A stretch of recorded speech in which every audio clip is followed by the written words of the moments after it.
Olá, meu nome é Juscelino, sou profissional da indústria de celulose, da área de recuperação e utilidades. Hoje eu quero apresentar para vocês como ocorre o funcionamento ou a operação de uma caldeira de recuperação química. Principais objetivos de uma caldeira: geração de vapor para consumo e geração de energia elétrica. Então, a caldeira produz vapor de alta pressão. Vamos tratar aqui de uma caldeira de 65 quilos. Esse vapor é conduzido para os tubos geradores, onde converte a energia mecânica em energia elétrica. A turbina recebe esse vapor de alta pressão de 65 quilos e é convertido ou extraído o vapor de 35 quilos, que é usado na própria caldeira, nos sopadores de fuligem, vapor de média pressão e o vapor de baixa pressão para consumo na indústria, diversas áreas. As áreas que mais consomem vapor numa indústria de celulose é evaporação, digestor e secagem. Recuperação de produtos químicos através de reações químicas que convertem o sulfato de sódio, Na2SO4, em sulfeto de sódio, Na2S. Sistemas ou fluidos que compõem a operação de uma caldeira: água e vapor, gás de combustão, ar de combustão, óleo combustível, licor negro, licor verde e cinzas. Vamos imaginar que a caldeira está parada, drenada, ou seja, vazia, e vamos iniciar a operação dessa caldeira. Por isso eu coloquei esses sistemas nesta ordem. Água e vapor, que é o primeiro sistema, a primeira fase da operação. Mas antes de enchermos a caldeira com água, vamos falar sobre a qualidade da água. Desaerador. Desaeração é utilizada para remover gases não condensáveis, como oxigênio, dióxido de carbono e amônia da água de alimentação de um sistema de geração de vapor. Propriedades químicas da água. São diversas, mas vamos falar das básicas, das mais importantes. Dureza. Cálcio e magnésio são os componentes que compõem a dureza da água. Esses minerais saem da solução e formam depósitos muito duros, que podem ocasionar entupimento dos tubos da caldeira. Alcalinidade. A alcalinidade é um dos componentes mais críticos da água.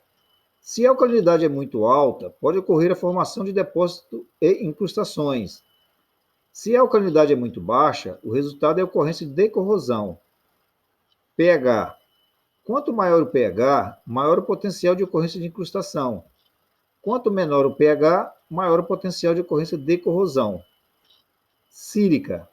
Podem gerar incrustações bastante duras de difícil remoção.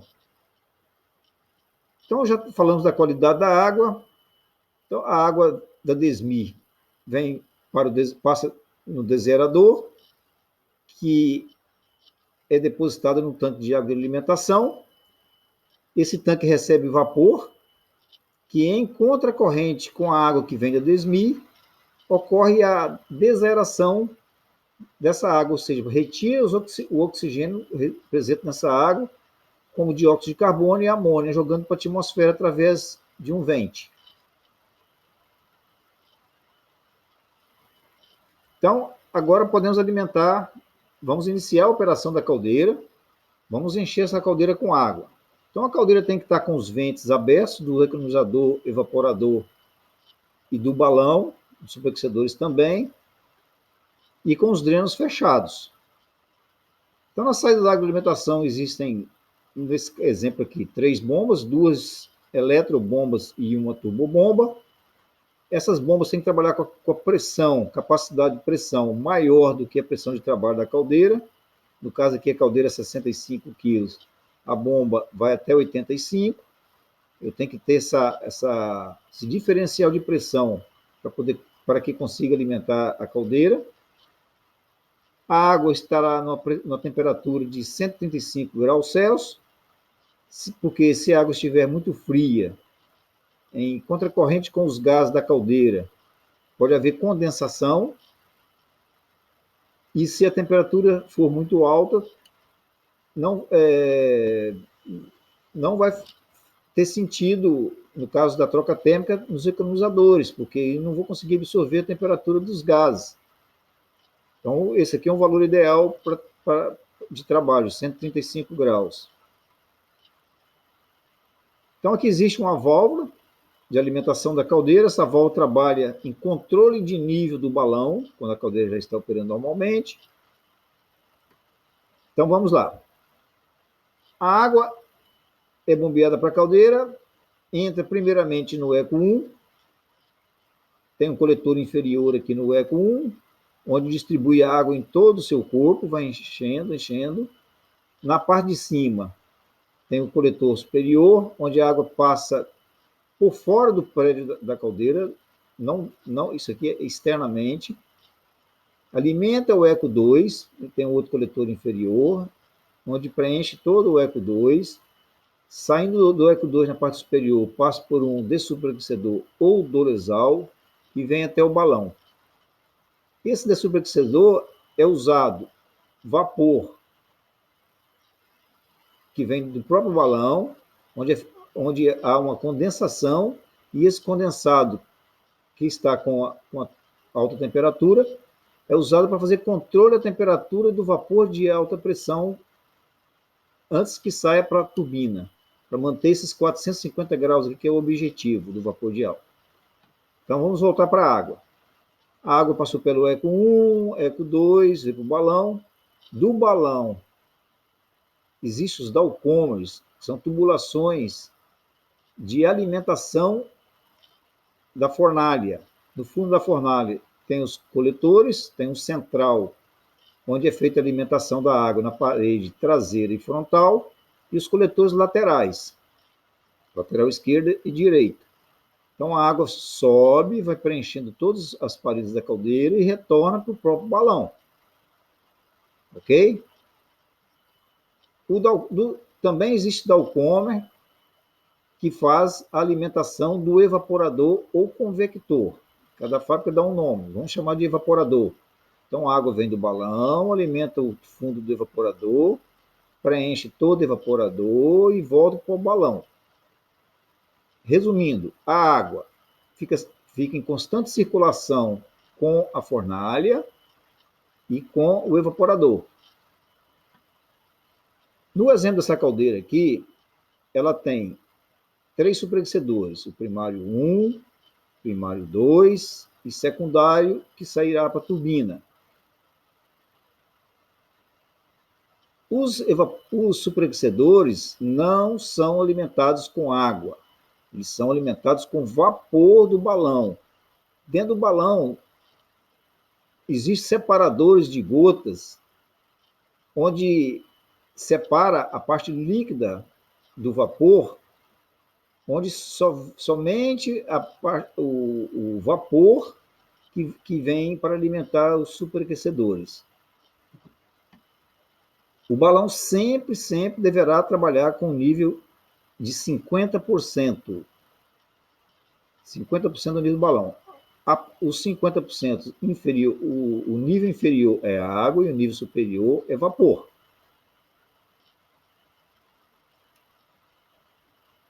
Ok. Então a caldeira já está cheia. Já podemos passar para o passo seguinte.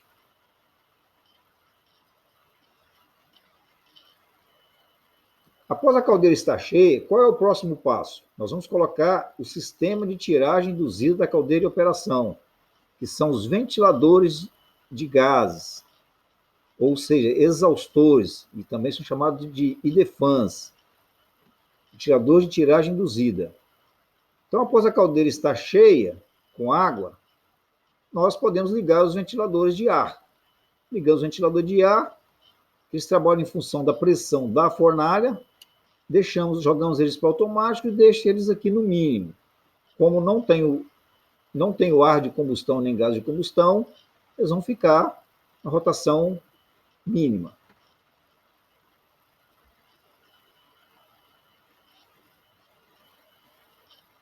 Ar de combustão. Então, nós já temos água, temos o sistema de gás operando.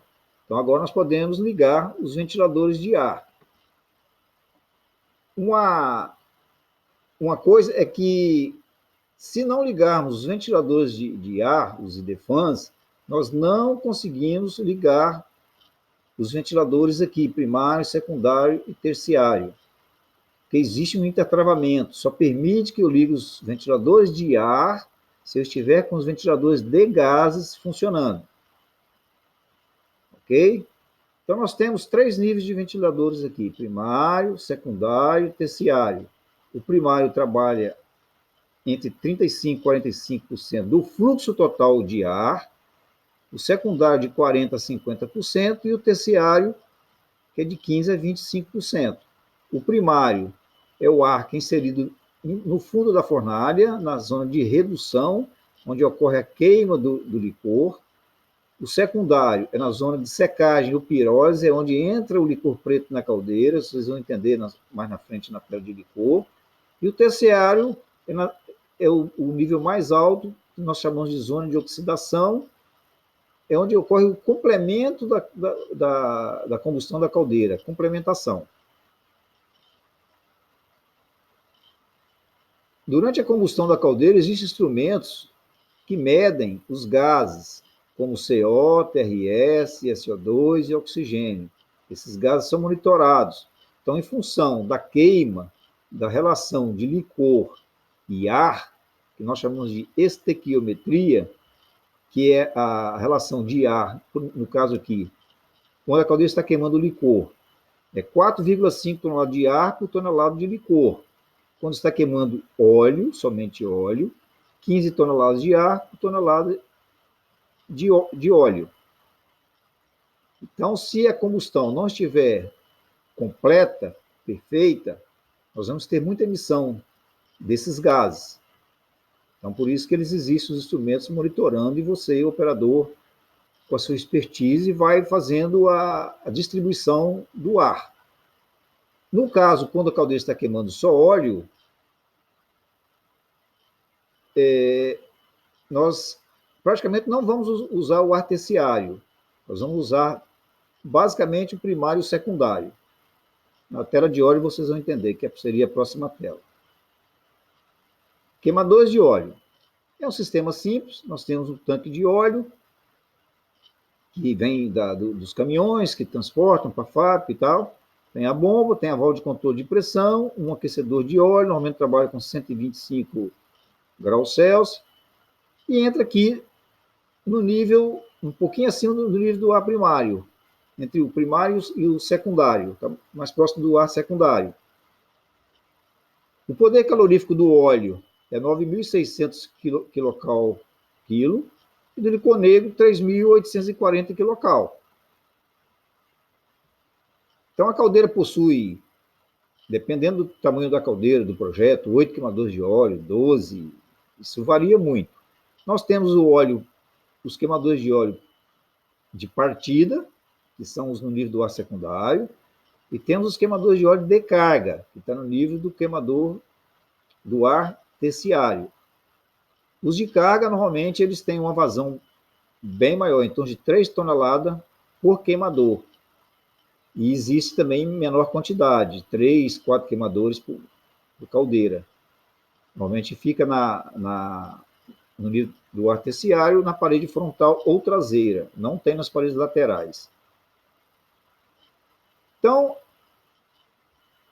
vamos fazer o resumo. A caldeira está cheia de água, meu sistema de gases está funcionando, já estou com os ventiladores de ar operando, já podemos acender o óleo. Acendemos o óleo, acende um óleo, e a cada 20 minutos, mais ou menos, você vai acendendo mais um, acompanhando a curva de pressão e temperatura, que normalmente, numa caldeira de 65 quilos, nós precisamos de fazer uma curva de pressão e temperatura em torno de 6 horas. Então, o operador vai acompanhando essa curva até atingir a pressão e temperatura para poder fazer o paralelo com a turbina. Durante o aquecimento e a pressurização da caldeira, a válvula de paralelo estará fechada e a válvula de atmosfera estará aberta para garantir a circulação de vapor no superaquecedor. Nunca você parte uma caldeira com essa válvula fechada, senão pode haver um superaquecimento do superaquecedor e vai empenar os tubos, pode danificar os tubos do superaquecedor. Quando a caldeira, então, atingir a pressão e a temperatura, nós podemos devagar ir abrindo essa válvula. Uma observação importante, tem caldeiras que tem, nessa linha de SHS que vai para a turbina, tem válvula de retenção. No caso, quando há mais do que uma caldeira, que esse vapor vai para um coletor, antes de entrar na turbina, para não haver retorno do vapor do coletor para essa caldeira. Por isso que é importante que só faça o paralelo quando a pressão da linha de vapor de alta da caldeira está igual à pressão do coletor, lá da turbina. Então, nós podemos abrir essa válvula 100% e começaremos a fechar a válvula da atmosfera bem devagar, em função do nível do balão, porque toda vez que fechar a válvula, você vai estrangular a vazão de vapor para a atmosfera e a tendência do nível do balão é cair. Se você fechar muito rápido, o nível vai secar e a caldeira vai apagar por intertravamento de nível muito baixo do balão. Isso é muito importante para a operação. Então, voltando um pouquinho na queima, à medida que nós fomos aumentando a queima na caldeira, que nós fomos controlando as emissões de gás, a gente vai adicionando mais ar, vai distribuindo esse ar, e vamos observar que a rotação dos idefãs, ela vai aumentando. À medida que você aumenta o óleo e aumenta o ar, a rotação vai aumentando em função da pressão da fornalha, que aqui trabalha em torno de zero de pressão, 0,02 kPa, é muito baixinha. Não pode ser muito alta, porque senão vai jogar fogo que para fora da caldeira, vai queimar o operador ou os instrumentos, os equipamentos que estão em volta da caldeira. Ela tem que ser levemente positiva. Se essa pressão ficar muito negativa, vai haver arraste. Quando a caldeira estiver queimando o licor, vai arrastar, os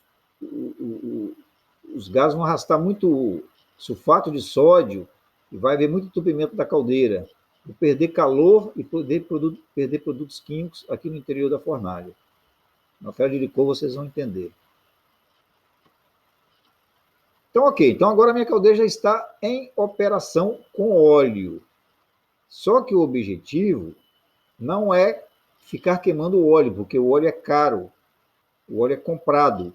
Nosso objetivo é queimar licor, que o licor está disponível no sistema e ele faz parte do ciclo de recuperação química do processo de celulose. Então, agora nós vamos para a tela de licor. A caldeira já está operando, já está fornecendo vapor para a fábrica. Então, agora nós vamos entrar com o licor. Nós vamos preparar a caldeira. Aqui está um tanque de licor, bomba, aquecedor e os aspersores. Então, embaixo, para observar que aqui embaixo está o óleo, e em cima, na altura do ar secundário, acima do ar secundário, está os aspersores de licor. Quais são os produtos químicos que acompanham o licor? É lignina, que é o produto do cozimento lá do digestor. A lignina contém carbono, hidrogênio e oxigênio, então ela é um combustível. Contém no licor preto a presença de soda, água, sulfato de sódio e carbonato de sódio. Isso aqui é composição do licor preto. No caso aqui, licor preto forte, licor negro forte, a 80% de sódio seco. É que vai ser queimado na caldeira. Então, esse licor é bombeado para a fornalha. Ele entra aqui na região do ar secundário, que nós chamamos de zona de secagem ou pirólise, que foi falado lá na tela de ar, onde ocorre a degradação térmica da lignina, liberando o CO2, CO, H2O, Na, H2S, NO e NH3. Ok? Então, ocorre essa degradação térmica da lignina, onde esses gases entram em volatilização, e aí daí ocorre a reação da combustão total do carbono, que é o CO, com oxigênio formando o CO2, CO mais meia molécula de oxigênio formando o CO, o enxofre mais o oxigênio formando o SO2, e a reação da redução do sulfato de sódio, que é o sulfato de sódio em reação com carbono, que forma o Na2S mais CO2. Vamos na tela posterior, vou explicar um pouco sobre licor antes para vocês entenderem. Licor negro. Licor negro é uma solução de produtos químicos e orgânicos resultante do cozimento da madeira, constituído basicamente por compostos orgânicos, que é a lignina, que vem do cozimento da madeira, digestor, compostos de sódio, carbonato de sódio e água. Os materiais inorgânicos e parte dos orgânicos aspergidos na fornalha formam uma pequena elevação que chamamos de leito de carbono. Esse leito consiste basicamente de carbonato de sódio, sulfeto de sódio e 5% de carbono, que é ali na região do ar primário. O sulfato de sódio penetra através do leito, reage com carbono, produzindo Na2S, que é o que nos interessa lá para o cozimento da madeira. Esse tipo de reação química é chamado de redução. O grau de redução é definido como a relação entre a quantidade de sulfato e a quantidade total de enxofre calculada como Na2S. O grau de redução depende da temperatura no fundo da fornalha, bem como a quantidade e a distribuição de ar, que eu falei lá na tela de ar de combustão. O produto fundido é drenado do fundo da fornalha até o tanque de solução, através das bicas de fundido, e são chamados de esmelte, onde é misturado com o licor branco da causticação, formando o licor verde, que eu vou falar mais à frente. O licor branco é uma solução aquosa de soda e sulfeto, utilizado no cozimento dos cavacos no digestor. Álcool ativo é a quantidade de químicos, como soda e Na2S. Sulfidez é expressa percentualmente em relação ao Na2S e Na2S mais soda. E a carga alcalina, que é a relação entre a quantidade do álcool ativo versus a quantidade de madeira. Então, voltando na tela de licor, tudo aquilo que foi dito lá na tela anterior está aqui. O sulfato, em reação com o carbono, transforma em sulfeto, que é o que me interessa, que é proteger a reação da carbonatação do sulfato de sódio, que é o Na2S, mais o CO2, mais a água, que forma o carbonato de sódio. Esse carbonato de sódio, lá na calcificação, em reação com a cal mais a água, vai virar soda, que é o que me interessa para o cozimento. A reação do NaOH mais o SO2 transforma também em carbonato de sódio. E temos uma pequena reação da regeneração do sulfato de sódio, que é o SO2 mais o oxigênio, mais o carbonato de sódio, que volta a se transformar em sulfato. É por isso que não conseguimos o grau de redução em 100%, por causa dessa regeneração que ocorre de parte do carbonato de sódio que reage com o enxofre, que volta a se transformar em sulfato de sódio. Então o licor entrou na caldeira, reagiu, queimou a substância orgânica, que é o carbono e fundiu, né? as substâncias inorgânicas, que virou o esmalte. O esmalte é composto de carbonato de sódio, Na2S, que é o sulfeto, e uma pequena parte de Na2SO4, que é o da regeneração. O esmalte, em contato com o licor branco fraco, que vem da calcificação, ele se transforma em licor verde.